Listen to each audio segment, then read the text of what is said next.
We know about a litany of problems with DCS. There's been 3 child deaths in the not-so-distant past here. Rebecca Baptiste, Emily Pike, also Zariah Dodd have all passed away tragically recently. There's been numerous audits that I was reading about last night. All kinds of problems have turned up in DCS, but only a small fraction have been fully fixed, according to an audit from 2023. The report found that the Arizona Department of Child Safety hadn't fully implemented 42 of 58 recommendations from 6 special audits that were issued of the 5 years between 2016 to 2021.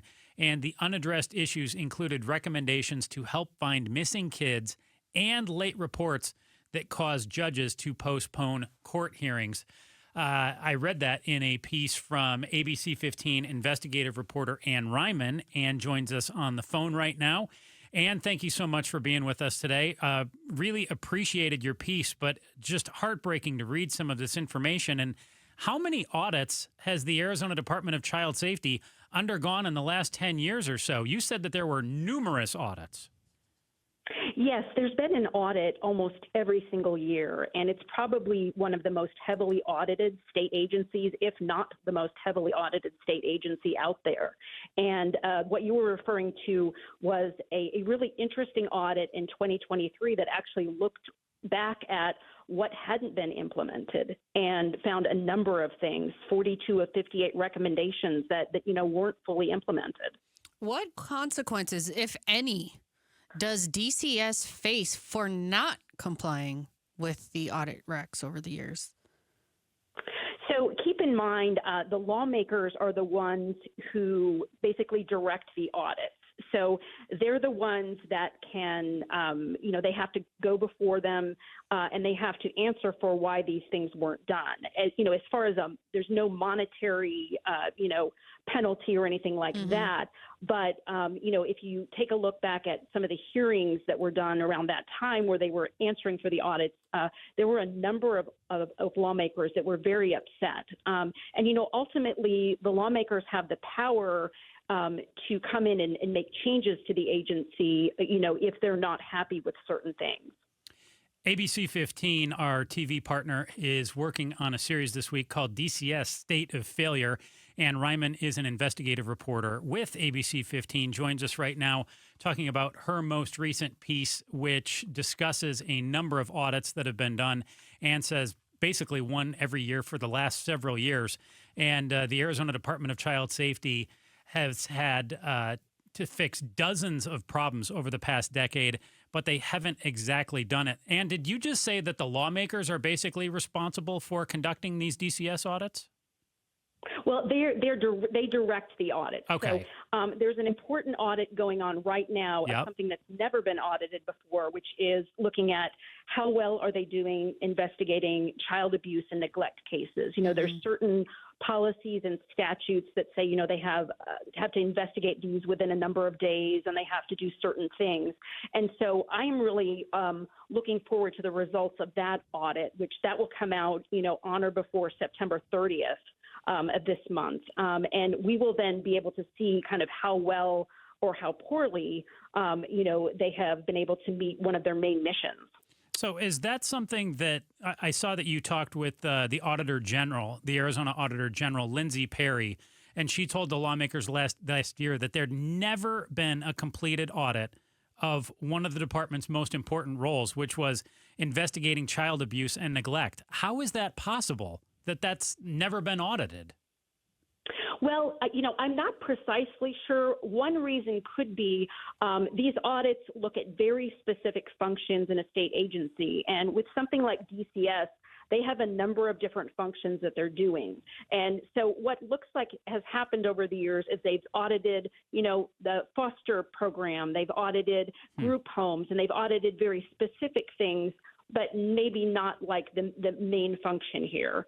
And again, I'm not precisely sure why that is, but we will be very eager to see kind of the results of this audit because it will be an important one. With your research, how does DCS leadership justify not implementing recommendations they've disagreed with when these audits have come up? Like, what do they say?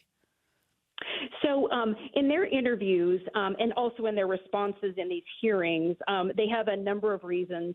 There have been 5 different directors in the past decade, right? So that may be one reason. If you had one director that whole time, or maybe even 2, you might have more continuity in the audits. In responses. The other thing they said is, some of the things they disagree with. And the other thing is, other things they say are difficult to define. For example, one of the things they found is the quality of the reports that they were making to the court. Some of the judges said, that the quality has to be a lot better.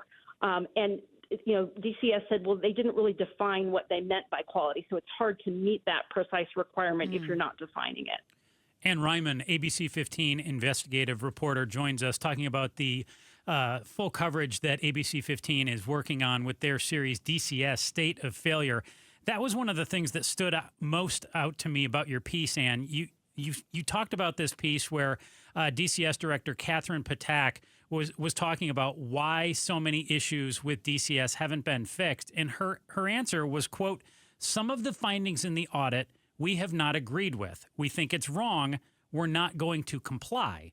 In other instances, such as audit recommendation to improve the quality of reports made to the court," she said, "quality isn't defined, so it's difficult to comply with." So who decides whether or not DCS complies with an audit recommendation or not? And then if they choose not to comply with it, what happens? So that will be what happens is anytime you have an audit, they do a follow-up then, it can be like 18 months later, and they'll come in and look at how well they, met or didn't meet the requirements. And, that is one thing that lawmakers can take them to task on if they choose. Again, this audit that's coming out on child abuse and neglect, if there's deficiencies that are found, the auditor will note that, and then they will come back again, look at, the response. Did DCS say they're going to fix these? Did they fix them? And, again, lawmakers can then take them to task if they have not met these requirements. With your research, what are some of the unaddressed issues beyond, I can't believe I have to say this, beyond missing children and late reports that were mentioned? What were some of the other glowing issues that were going unaddressed? Well, one of the issues that the auditors noted is the issue of court reports being late. Okay, so you have a certain number of days when you need to turn in the report to the court when there's going to be a hearing. And the auditor noted that, if these reports are late, that also can delay decisions on a child, such as, where they're going to be placed. And that could have serious consequences. Mm-hmm. Anne Ryman, ABC 15 investigative reporter, thank you so much for joining us. We certainly will be tuned in all week to DCS State of Failure. Greatly appreciate you coming on and joining us. Thank you. So all kinds of problems within DCS. And one thing that I just learned right there from Anne, too, is so obviously it's easy to yell and scream at DCS, too, but the lawmakers do have a big piece of this responsibility as well. Sure, like who's holding them accountable? If the audits are taking place and they're getting recommendations saying, hey, these things need to happen, and DCS is saying, no, we didn't want to implement them, then the lawmakers need to step up and take DCS to task and say, no, we expect these changes to take place, and here's why. And short of that happening, we're going to be right back here next year, years down the road, saying, hey, audits continue to come up and things aren't changing. Thank you so much to our TV partner, ABC 15, and investigative reporter Anne Ryman, working hard over there to get to the bottom of what's going on with DCS. They're doing phenomenal work this week on a special series looking into DCS. We've been talking about Emily Pike, the 14-year-old, Zariah Dodd, 16-year-old, and little Rebecca Baptiste, 10 years old, all lost their lives in either DCS-led group homes in the case of Pike and Dodd, or Baptiste, who had been in DCS care at one point, but DCS had not taken her away from her dad, and her dad now is accused of first-degree murder along with a girlfriend. And was looking at another story last night talking about nearly 20% of Arizona foster kids are not living in family homes. Instead, there's hundreds of kids that are living in what are called congregate care facilities, according to DCS's most recent data. They want to get this down under 10%, but the number is still 20+%. So we're talking, when we talk congregate care, we're talking largely group homes. And I don't know a lot about group homes. I know a little bit about foster care. But congregate care can include, they say, group homes, behavioral health facilities, even juvenile detention. Instead of foster parents, staff members care for the kids. And that just sounds like a horrible way to make a living. If you're a little kid, a little child, a teenager, like if you've got just random adults coming and going, I can only imagine that there are all kinds of issues. And they say that there's kids obviously who have been previously abused and neglected. And in some of these homes that they enter into, allegations from lack of food, unsupervised kids, injuries not being reported. And then you've got substance abuse too. It's like you've got kids who've been abused, and then you've got drugs and alcohol in the group home. Ooh. Yeah. I mean, those things aren't, quote unquote allowed in those group spaces, of course but they not. do happen, you know? So yeah, I think it's just the same as, it's just more eyes on the situation when it's one-on-one and you're in foster care, hopefully in an ideal situation, because foster care has its own issues. It's not an unblemished program by any means. So when they say, oh, we want them out of group homes and we want them into foster care, like, sure, if everything's glowing, that's the best alternative. But I think that this whole scenario is so loaded and obviously clearly needs reform in a million directions when we're losing children. And these programs are designed to supposedly save them. Yeah, 3 have died in the last year or so. And then, I mean, you mentioned losing kids. There have been dozens of others that Just have either missing, walked off Like, what from do you group mean? homes or exactly, they're missing, and DCS cannot tell you where they are. They don't know. And I understand to a degree that they're saying, hey, we can't just lock the doors at night and keep the kids, shackled into these group homes. But something has to happen here. And yeah, I understand they've shut down some of the group homes. Well, good. If they're the ones that aren't feeding kids, aren't supervising kids, aren't reporting injuries, and there's all kinds of substance abuse, those group homes should be shut down. There needs to be reform here as well. But there's got to be a way, if you are a 14-year-old who, for whatever reason, mom or dad aren't in the picture anymore, there's not a person in your family who is an adult who can care for you, there has to be, whether it be foster care or a facility out there. I don't want to seem heartless when I say this, La, but if you're a teenager, I don't want you just to be able to walk off in the middle of the night. That's not safe either. Right. But I do understand. I also think in many cases, if kids are happy and if kids are healthy and being taken care of, they wouldn't, I would think in general, wouldn't want to just walk off out into the world and the unknown out there. In some cases, sure, kids run away. I get that. But I also think that abuse is happening in some of these facilities. Kids are getting re-traumatized, and no kid should have to ever put up with that either. Right. I agree 1,000%. It's so hard to discuss these issues, and they need to be discussed. No. But I am so emotional about them, especially speaking about these young girls. And when you hear what happened to Emily Pike, how is any of this? How are we talking in circles about this? It should have been the first time a kid went missing, the first time that we put an immediate stop. Oh, and she was missing for weeks before they found her body.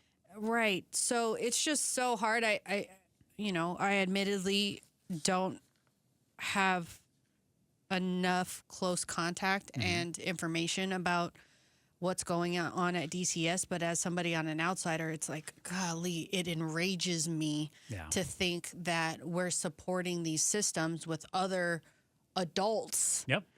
And then people are saying, well, we don't know. Well, look. And it's like, what do you mean you don't know? I want to flip a table. This is insane. I'm not a parent.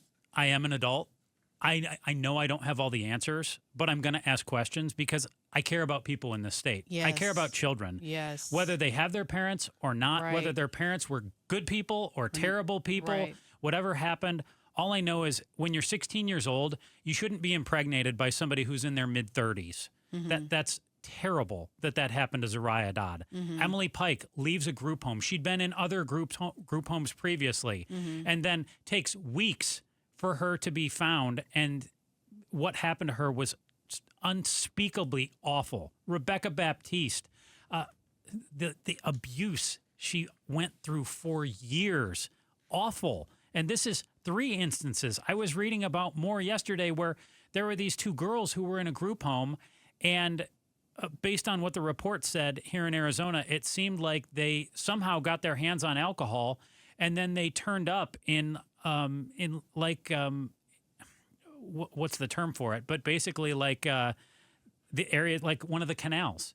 Whether they fell in, jumped in, were pushed in, whatever happened, it's just awful that any of this could happen. And you think, man, I live in Arizona. We have to do better as a state. And I raise my hand and say, I'm going to search for answers. And it's not just, hey, DCS needs to do better. We need a new director, whatever. I understand she hasn't been on the job for very long, Director Patak. But I expect our lawmakers as well. We've talked to a number of them. Hey, kids matter. Kids are our priority in this state. And whether they're in foster care or with adopted parents or group homes, can't have this happening. Just not good enough. Thanks for watching The Chris and Joe Show. Click to see more from Chris and Joe, and tap the button in the middle to subscribe to KTAR News.